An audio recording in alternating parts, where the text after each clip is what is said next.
بسم الله الرحمن الرحيم. بسم الله الرحمن الرحیم الحمد للہ رب العالمین والصلاة والسلام علی رسولہ محمد وآلہ واصحابہ اجمعین، اما بعد۔ درس نمبر 83۔ آج کے سبق کا عنوان ہے مقدمہ توضیح حصہ 37، شرعیہ کی تعریف ما لا تدرک لولا خطاب الشارع کی تشریح حصہ 1۔ توضیح کا مقدمہ چل رہا تھا جس میں مصنف نے اصول فقہ کی تعریف ذکر کی ہے۔ اصول فقہ کی تعریف کے ضمن میں پہلے اصل کی تعریف ذکر کی، الاصل ما یبتنی علیہ غیرہ، اس کے بعد پھر اصل کی دوسری تعریف ذکر کی، المحتاج الیہ، اس کے بعد فقہ کی پہلی تعریف ذکر کی تھی، معرفت النفس ما لہا و ما علیہا، اور پھر اس کے بعد فقہ کی دوسری تعریف ذکر کی، العلم بالاحکام الشرعیۃ العملیہ من ادلتها التفصیلیہ۔ فقہ کی دوسری تعریف جب بیان کی تو اس کے متعلق جتنی بھی تشریح تھی وہ گزر چکی، البتہ اس میں سے پھر چونکہ حکم کا لفظ استعمال ہوا تھا تو مصنف نے حکم کی تعریف ذکر کی، خطاب اللہ تعالی المتعلق بافعال المکلفین بالاقتضاء والتخییر، اور اس تعریف کے متعلق جو تشریحات تھی وہ الحمدللہ پچھلے اسباق میں آپ حضرات نے ملاحظہ فرمائے،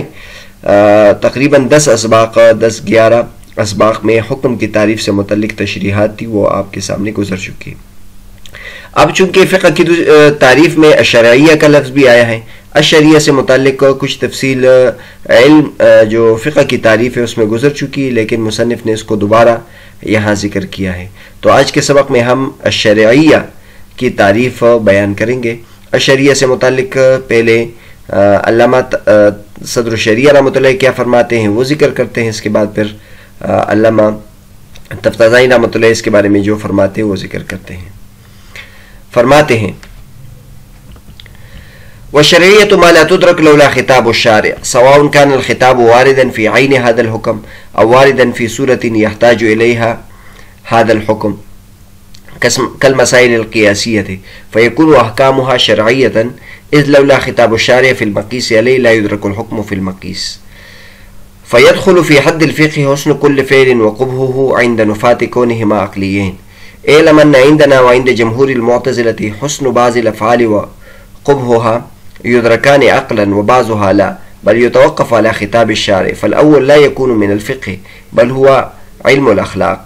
والثاني هو الفقه، وحد الفقه يكون صحيحا جامعا مانعا على هذا المذهب. وأما عند الأشعري وأتباعه فحسن كل فعل وقبحه شرعي فيكونان من الفقه، مع أن حسن التواضع والجود ونحوهما وقبح أضدادهما لا يعدان من الفقه المصطلح عند أحد، فيدخل في حد الفقه المصطلح ما ليس منه، فلا يكون هذا تعريفا صحيحا للفقه المصطلح على مذهب الأشعري۔ فرماتے ہیں کہ شریعہ اس کو کہتے ہیں کہ اس کے بارے میں علم حاصل نہ ہو جب تک کہ شارع کا خطاب نہ ہو، شارع کا بیان نہ ہو۔ برابر ہے کہ وہ خطاب اور وہ حکم بین ہی اسی حادثے میں اسی حکم میں وارد ہوا ہو یا ایسے صورت میں وارد ہوا ہو کہ جس کی طرف حکم محتاج ہے، جیسے کہ مسائل قیاسیہ،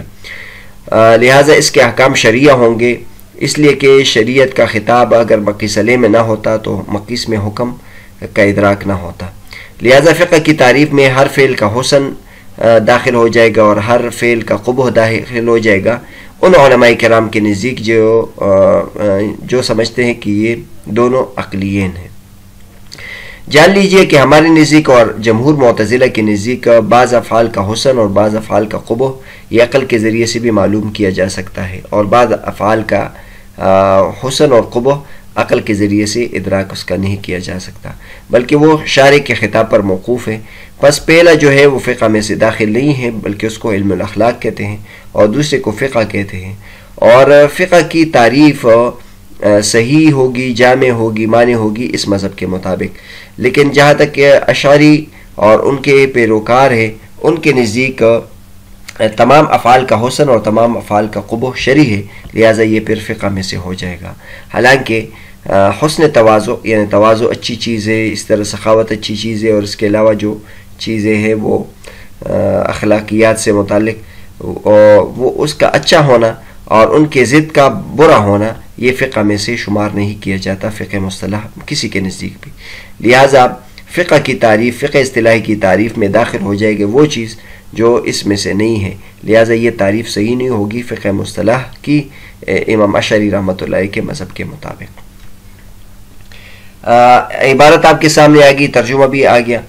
اس کی تشریح کرتے ہیں. علامہ صدر شریعہ رحمۃ اللہ علیہ نے شریعہ کی تعریف کی ہے ما لا تدرک لولا خطاب الشارع، کہ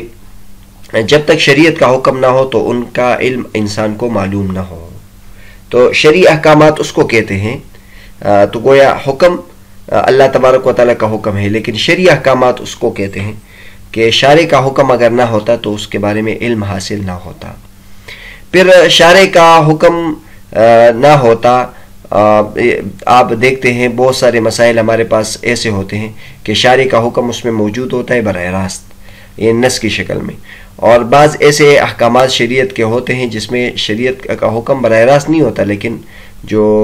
اس کا اصل ہے اس میں اس شریعت کا حکم ہوتا ہے. بہت سارے احکامات ہیں، مثلا آپ ٹیلی فون کے ذریعے سے طلاق دینا،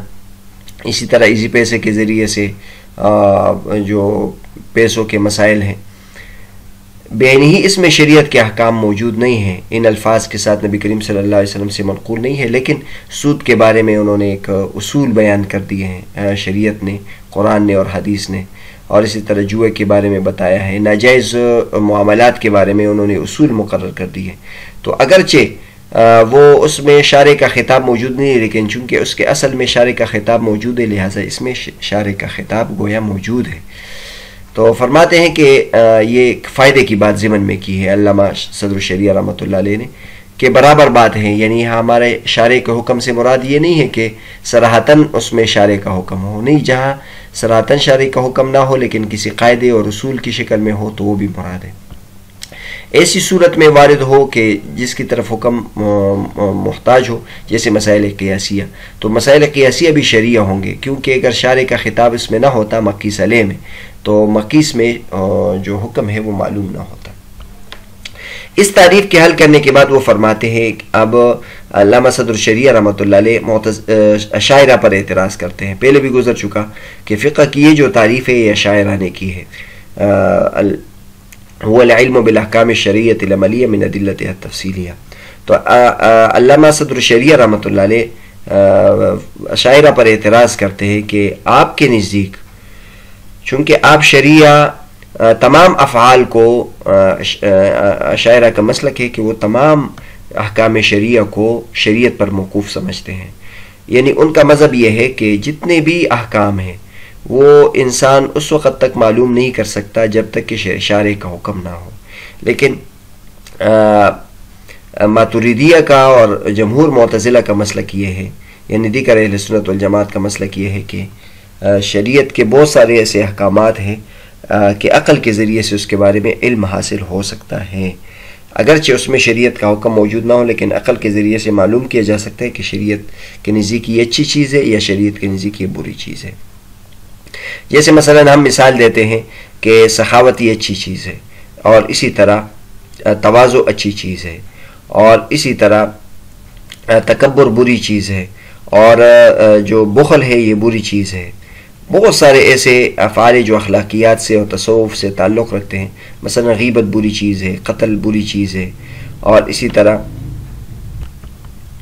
کسی انسان کی توہین کرنا بری چیز ہے.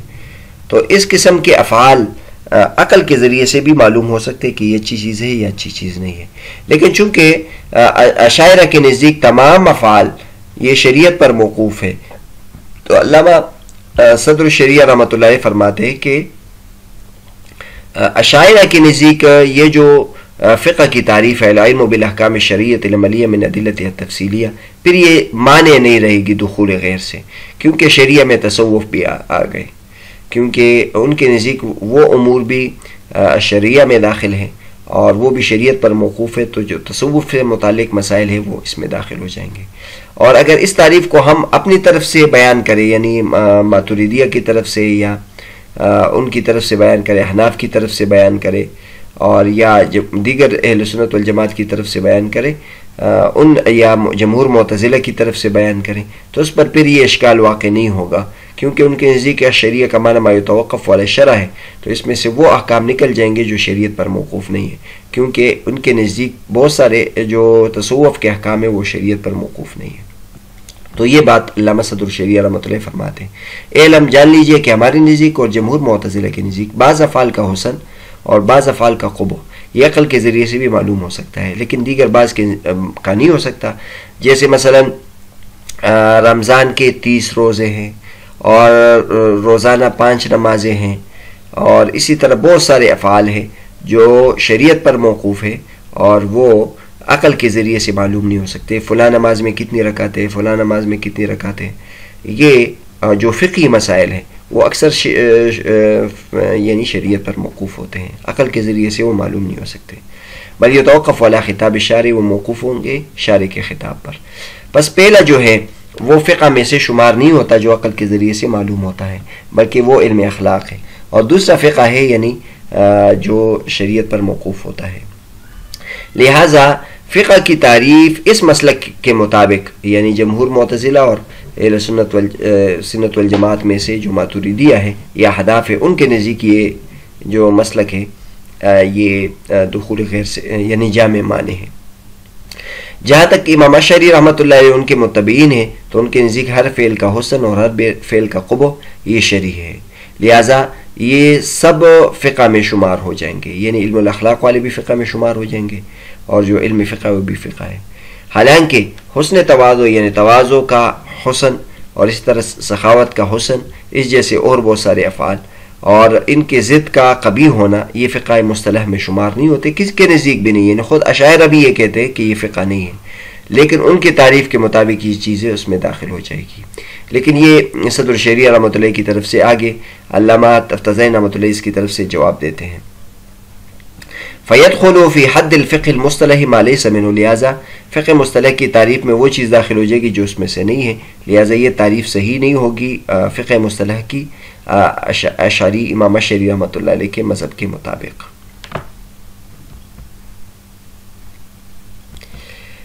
اس کے بعد علامہ تفتزانی رحمۃ اللہ کیا فرماتے ہیں وہ آپ حضرات کے سامنے ہیں۔ قولہ والشرعیۃ ما لا يدرک لولا خطاب الشارع بنفس الحکم او باصلہ المقیس هو علیہ فیخرج عنها وجوب الایمان ويدخل مثل كون الاجماع والقياس حجة على تقدير ان يكون حكما، وانما لم يفسر الشرعية بما ورد به خطاب الشرع لان التقدير ان الحكم مفسر بخطاب الله تعالى الى اخره، وحينئذ يكون تقييده بالشرع تكرارا، وإن لا شاهدة ما ورد به خطاب الشرع في قوة ما لا يدرك لولا خطاب الشارع إذ لا مجال للعقل في درك الأحكام، فلو كان خطاب الله تعالى إلى آخره تعريفا للحكم على ما زعم المصنف لا للحكم الشرعي لكان ذكر الشرعية تكرانا البتة أي تفسير فسر۔ فرماتے ہیں اس عبارت میں علامہ تفتزانی رحمۃ اللہ علیہ مصنف یعنی صدر الشریعہ رحمۃ اللہ علیہ کے قول کی تشریح کر رہے ہیں، اور ان کا جو مسلک ہے وہ پہلا اس کو ان کے جو مدعا ہے اس کو صحیح طریقے سے بیان فرماتے ہیں۔ اس کے بعد جو اعتراض ہے وہ اگلے سبق میں انشاءاللہ بیان کریں گے۔ فرماتے ہیں کہ شریعہ کی تعریف یہ ہے کہ اس کا ادراک نہ ہو جب تک کہ شارع کا خطاب نہ ہو، شارع کا خطاب نفس حکم میں ہو یا اصل مقیس علیہ میں ہو۔ اس کے بارے میں اوپر بتا دیا کہ جو قیاسی احکامات ہیں وہ بھی اس میں داخل ہو جائیں گے، اس میں بھی گویا شریعت کا حکم ہے لیکن وہ ظاہر نہیں ہے، وہ مجتہد اس کو اصل سے اور اس کے قواعد سے نکالتا ہے۔ لہٰذا اس تعریف سے یعنی شریعہ کی تعریف سے وجوب ایمان وغیرہ نکل جائیں گے، کیونکہ وجوب ایمان وہ شارع کے خطاب پر موقوف نہیں ہے، اور البتہ کون الاجماع حجتاً کون القیاس حجتاً جو نظری مسائل ہیں وہ داخل ہو جائیں گے کیونکہ وہ شریعت پر موقوف ہے، لیکن اس تقدیر کے مطابق کہ یہ حکم بھی ہو۔ آگے علامہ تفتزانی رحمۃ اللہ علیہ یہ ایک سوال بیان فرماتے ہیں اور خود اس کا جواب دیتے ہیں کہ مصنف نے اوپر شریعہ کی ایک اور تعریف بھی ہے، یعنی شریعہ کی عام تعریف تو وہ ہے کہ ما ثبت بالشرع یا ما ورد به خطاب الشرع، یعنی بینہی جو حکم کی تعریف ہے وہ شریعہ کی تعریف ہے، تو شریعہ کی یہ تعریف بھی تو ہو سکتی تھی، تو علامہ صدر الشریعہ رحمۃ اللہ نے یہ تعریف کیوں نہیں کی ما ثبت بالشرع یا ما ورد به خطاب الشرع؟ تو اس کا جواب یہ دیتے ہیں کہ چونکہ حکم کی تعریف ہم نے خطاب اللہ تعالیٰ المتعلق بافعال المکلفین کی ہے، چونکہ حکم کی تعریف خطاب اللہ تعالیٰ المتعلق بافعال المکلفین کی ہے تو وہ ما ورد بھی خطاب الشرع کے درجے میں ہے، لہٰذا اب شریعہ کی وہ تعریف ہم کریں گے جو اس سے مختلف ہے. وحینئذ یکون تقیید بالشرع تکرارا، ورنہ شریعت کے ساتھ اس کو مقید کرنا یہ تکرار ہو جائے گا. لہٰذا اس لیے مصنف نے یہ تعریف کی، اور شریعت ما لا یدرک لولا خطاب الشرع. ایک وجہ یہ ہے کہ مصنف نے یہ تعریف اس لیے کی تاکہ مصنف کے مذہب کے مطابق، مصنف کے تشریح کے مطابق اس میں تکرار نہ آئے. لیکن اشاعرہ کے نزدیک ان میں سے کوئی بھی تعریف کرے تو مصنف کا جو مدعا ہے کہ اشاعرہ کے نزدیک جو علم اخلاق ہے وہ فقہ میں داخل ہو جائیں گے، وہ مدعا یعنی وہ تب بھی ٹھیک ہے جب شریعہ کی ہم تعریف ما ورد بھی خطاب الشارع سے کریں. کیونکہ عند الاشاعرہ کے نزدیک ما ورد بھی خطاب الشرع یہ ما لا یدرک لولا خطاب الشارع کی قوت میں ہے، یعنی ان کے نزدیک یہ دونوں ایک درجے میں ہیں. ہمارے نزدیک تو اختلاف ہے، کیونکہ ہمارے نزدیک ما لا یدرک لولا خطاب الشارع اس میں وہ احکامات نکل جائیں گے جو شرع پر موقوف نہیں ہیں، لیکن اشاعرہ کے نزدیک وہ نہیں نکلیں گے، کیونکہ اشاعرہ کے نزدیک تو تمام احکام شرع پر موقوف ہیں. ان کے نزدیک کوئی حکم ایسا ہے نہیں جو شرع پر موقوف نہ ہو. لہٰذا اشاعرہ کے نزدیک ما ورد بھی خطاب الشرع کا لفظ استعمال کرے شریعہ کی تعریف میں، یا ما لا یدرک لولا خطاب الشارع، سارے احکامات شریعت پر موقوف ہے. لہٰذا اشاعرہ کے نزدیک ما ورد بھی خطاب الشرع یہ ما لا یدرک لولا خطاب الشرع کی قوت اور درجے میں ہے. اس لیے کہ عقل کا ان کے نزدیک احکام کے معلوم کرنے میں عقل کا کوئی سروکار نہیں ہے، ان کا کوئی دائرہ کار نہیں ہے. بس اگر خطاب اللہ تعالیٰ الی آخرہ ہی یہ حکم کی تعریف ہو جیسے کہ مصنف نے گمان کیا نہ کہ حکم شرعی کی، تو پھر شرعی کا ذکر کرنا تکرار ہوگا. آپ کوئی بھی تفسیر اس کی تفسیر کرے، یعنی اشریعہ کی کوئی بھی تعریف لے لے، ما ورد بھی خطاب الشرع کرے یا شریعت ما لا یدرک لولا خطاب الشارع کرے، دونوں کے مطابق شریعہ کی جو تعریف ہے وہ تکرار آ جائے گا.